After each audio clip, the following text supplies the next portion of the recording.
لەلایەن کتێبخانەی کارێزەوە کۆڕێک بۆ شێخ ستار بەرزنجی شێخی وەرشکارانی کەرکووک و پێشەنگی وەرچوانانی شارەکان جاندرا تا لە کۆڕەکە خوێندنەوە بۆ دوا کتێبی خۆی بە ناوی وەرشی و فەلسەفەی تۆپەکە و بەشێک لە مێژووی وەرشی کەرکووک بکات. سەرەتای کۆڕەکە بە وتەیەک لە ژیاننامەی شێخی وەرشکارانی کەرکووک دەستی پێکرد. پاشان نووسەر خوێندنەوەی خۆی بۆ کتێبی وەرشی و فەلسەفەی تۆپەکان جامدا و لەگەڵ ئامادەبواندا چەندین بیر و ڕایان لەسەر بەرهەمی نووسەر و مێژووی وەرشی شاری کەرکووک گۆڕیەوە.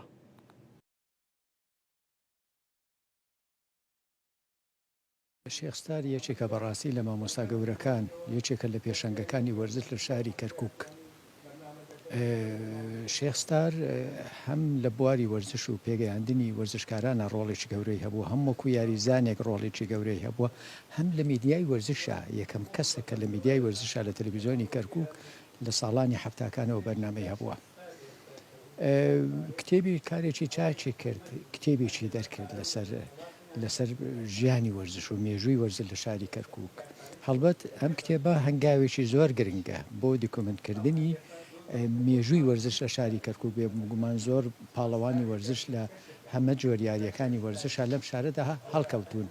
ئەم کۆڕە کە برادرانی ڕۆشنبیران بۆ منیان هەڵسوڕاندووە جێشان ئازیە بۆ من دەربارەی ئەو کتابەیە کە دوا کتابی منە دەربارەی مێژوو وەرزش و فەلسەفەی تۆپەکەیە.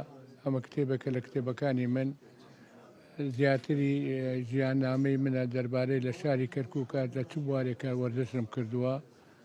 بۆیە لەبەرەوەی کەوا وەرزش لەم شارەدا لە هەموو بارێک خورسر بۆ لای من، بەڵام سووکم کردووە، خزمەتی میلەتەکەم کردووە لە بوارەکانی وەرزشە لەم شارە هەموو بوارێکی تایە.